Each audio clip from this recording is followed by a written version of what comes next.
Dans cette vidéo, on va étudier la suite du programme. Après avoir vu le choix rationnel du consommateur, on va étudier les effets de substitution et les effets de revenu. Derrière ces termes un peu compliqués, l'idée c'est de comprendre qu'est-ce qui se passe une fois qu'on en a fait le choix rationnel, comment le choix rationnel évolue quand il y a des changements dans certaines conditions, et notamment deux conditions que j'ai mis là. Comment les agents réagissent-ils à une variation du revenu ou de leur budget? Quel va être le nouveau choix rationnel une fois que le budget et donc la droite de budget va changer? Et autre question qu'on peut se poser, comment les agents réagissent-ils à une variation des prix? Donc l'étude finalement de ces deux réactions va nous permettre de mettre en lumière ce qu'on appelle les effets de substitution et les effets de revenu. Alors jusqu'ici on avait étudié donc deux activités, aller au restaurant et aller au cinéma, et le choix rationnel entre ces deux activités que l'on pouvait représenter de la sorte. On avait des quantités de restaurants, des quantités de cinéma, une droite de budget qui nous donne la contrainte et dont la pente est déterminée par les prix, le rapport des prix, et la valeur, si vous voulez, la position dans l'espace est déterminée justement par le niveau du budget. Et l'individu choisissait le panier qui lui permettait d'arriver à une courbe d'indifférence la plus élevée possible, c'est-à-dire tangente, ici au point A. Donc ça, c'était ce qu'on a fait dans les séances précédentes. Maintenant, l'idée c'est, qu'est-ce qui se passe si jamais, comme on a vu dans la vidéo de la droite de budget, qu'il faut bien connaître avant de regarder cette vidéo-là, qu'est-ce qui se passe s'il y a une variation du prix? C'est-à-dire, imaginez que la droite de budget pivote, parce qu'il y a une augmentation du prix du cinéma, et donc je peux acheter moins de quantité de cinéma au maximum, je passe de là à là, en quantité maximum. Donc, où est-ce que va se situer le nouveau choix? Où est-ce que va se situer le point de tangence avec une nouvelle courbe d'indifférence? Est-ce que ça va être par là? Est-ce que ça va être par là? Là, on ne sait pas. Et que se passerait-il si, là j'ai considéré un changement de prix, mais on peut aussi considérer l'autre situation, une variation du revenu. Donc que se passe-t-il si, là on avait la droite de budget initiale, que se passe-t-il si l'agent par exemple est plus riche? Donc imaginez qu'il est une nouvelle droite de budget parallèle un peu plus haute. Où va se situer le nouveau choix? Est-ce qu'il va se situer là? Est-ce qu'il va se situer là? Donc comment évolue le choix du consommateur? Avant d'aller plus en détail, il faut juste rappeler dire 2-3 mots sur la résolution graphique. Jusqu'ici, donc pour construire ce petit graphique, on va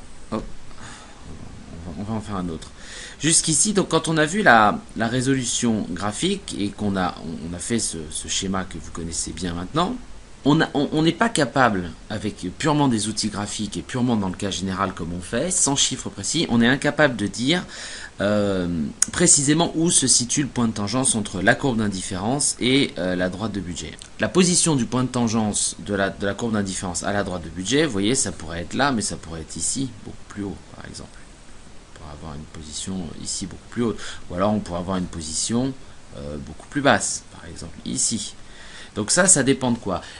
Ça dépend de la forme de la courbe d'indifférence, et ça, on ne l'a que si on a des chiffres, ou que si on a une formule mathématique qui nous permet d'avoir tous les points de cette courbe d'indifférence. C'est-à-dire qu'il nous faudrait par exemple une fonction d'utilité qui nous donne un niveau d'utilité dans lequel on mettrait les quantités de cinéma et les quantités de restaurants, et ça nous retournerait un nombre, et comme ça on pourrait avoir exactement la forme de la courbe d'indifférence. Mais comme on n'a pas ces données précises, on ne sait pas exactement où se fixe le point, mais ça ne veut pas dire qu'on ne peut pas dire des choses quand même intéressantes et générales sur le choix du consommateur. Mais simplement retenez que on choisit souvent arbitrairement, quand on fait des représentations graphiques comme ça, le point de tangence, parce qu'on n'a pas exactement les chiffres, et pour avoir exactement la valeur ici et la valeur ici, par exemple, si on avait ce point A, il nous faudrait une formule mathématique pour avoir des chiffres et des coordonnées précises.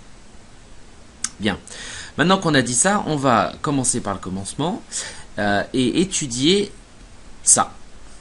Cette première question, elle est importante, cette première question, parce que vous allez voir qu'elle intervient ensuite, on va faire ça en premier, elle intervient ensuite quand on va étudier cette deuxième question qui est un petit peu plus complexe.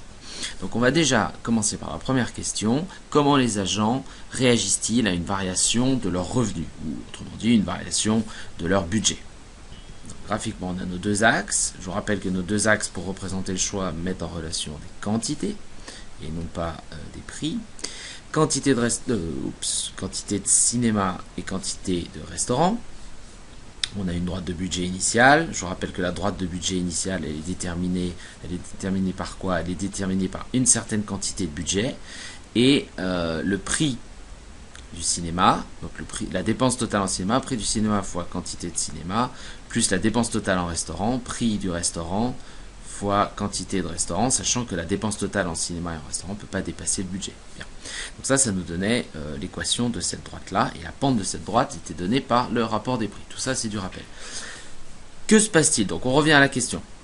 Question numéro 1. Comment les agents réagissent-ils à une variation du budget ou du revenu? Eh bien, s'il y a une variation du budget, ça veut dire que ce chiffre-là augmente ou baisse.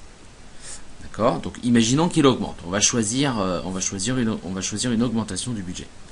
Imaginons qu'il augmente. S'il augmente et qu'il n'y a pas de changement dans les prix, ça veut dire donc que la droite de budget se déplace parallèlement, puisque la pente est donnée par le rapport des prix et qu'ici il ne change pas. C'est simplement la position de la droite de budget qui change, ça on l'a vu. Et donc on a une nouvelle droite de budget. À l'origine, quand on était dans la situation bleue, on va imaginer un choix du consommateur qui était celui-là. Par exemple, il choisissait ces quantités de restaurants et il choisissait ces quantités-là de cinéma. Maintenant, il a plus d'argent. Donc il a plus d'argent, il a plus de ressources, ça veut dire qu'il va pouvoir consacrer plus de ressources de manière rationnelle à la consommation de cinéma et de restaurants. Où va se positionner le nouveau point, le nouveau choix du consommateur. Alors c'est difficile à dire graphiquement parce qu'on n'a pas, comme je vous ai dit, la formulation mathématique exacte. Simplement, on peut quand même essayer de réduire le champ de recherche. On l'a vu dans la vidéo sur les courbes d'indifférence, on sait que les courbes d'indifférence ne peuvent pas se croiser. Ça veut donc dire que, regardez, le choix du consommateur, il ne peut pas être là. Parce que s'il est là, regardez, et que je fais une courbe d'indifférence, les deux se croisent. Il ne peut pas être là non plus.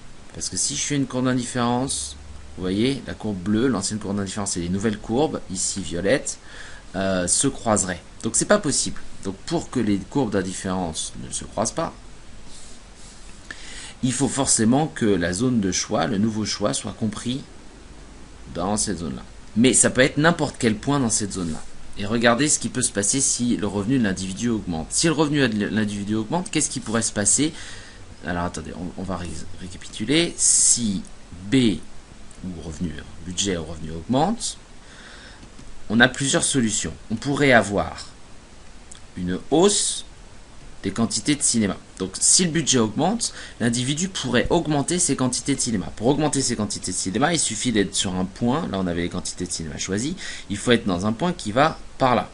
Donc imaginons un point un peu plus, donc par ici par exemple. Donc ça, si il choisit, si c'est ça le nouveau choix du consommateur, avec une augmentation du budget, il a augmenté ses quantités de cinéma.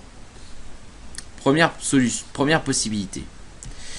Deuxième possibilité, il pourrait diminuer ses quantités de cinéma. C'est-à-dire qu'en fait, le nouveau point pourrait être dans cette zone-là. Donc, quelque part par là, ici par exemple. Et dans ce cas-là, eh bien, on se situe sur un point ici. C'est-à-dire qu'il aura considérablement augmenté les quantités de restaurants, mais il aura baissé ses quantités de cinéma. On serait sur une courbe d'indifférence qui serait comme ça.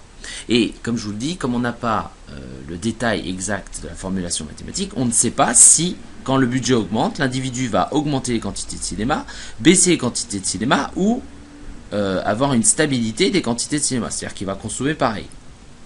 C'est-à-dire être ici en fait. On ne sait pas. Et ces trois cas de figure, ou en tout cas ces deux cas de figure-là, sont des cas de figure importants parce qu'ils nous permettent de faire une classification. Si le budget ou le revenu augmente et que les quantités, par exemple de cinéma, là on s'intéresse aux quantités de cinéma, si le budget augmente et les quantités de cinéma diminuent, ça veut dire que le cinéma est considéré comme un bien que l'on appelle un bien inférieur. Alors en vrai, pour la plupart des gens, le cinéma n'est pas un bien inférieur. Mais imaginez que là, on ne parle plus du cinéma, mais qu'on considère un bien comme ça au hasard. Quand on constate une augmentation du budget et on constate une baisse des quantités consommées, donc dans cette zone-là, ici, là, de ce bien, alors on considère que ce bien est un bien inférieur. Parce que quand l'individu devient de plus en plus riche, il a tendance à de moins en moins, consommer de ce bien.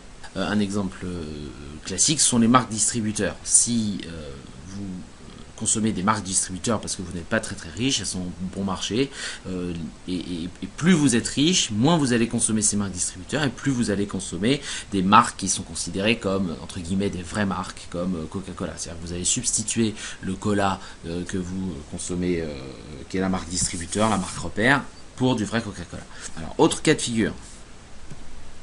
Si le budget augmente et que les quantités consommées du bien augmentent moins que proportionnellement, je mets un petit T pour le aimant.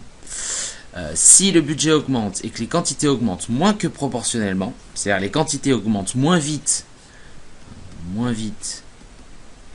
que le budget, alors le bien est un bien considéré comme normal.